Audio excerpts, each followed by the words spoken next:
analysis and perceptions on the gender issue, from the post-colonial society, feudal and so on, to the present status where you gave some mind-boggling figures about women in education and so on.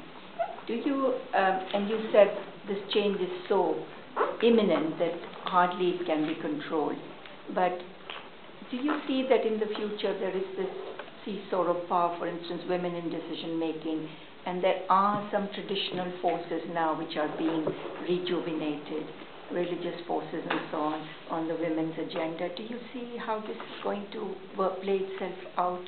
I think one of the great pluses in Musharraf's reforms was the inclusion of women, 30% seats at all levels. This has been a very great revolution. It has brought women into political life, not as dependents, but as individuals. At the National Assembly level, yes, they have come as dependents. But at the level of the Union Council, certainly not. They've come in their own right. And I think this is a very important change. It cannot be reversed. Regarding religious, I don't think religion has a conflict with this, in my opinion. Because I teach at a public sector university.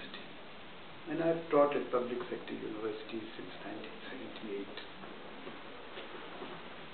In 1978, my class would consist of about 20 students,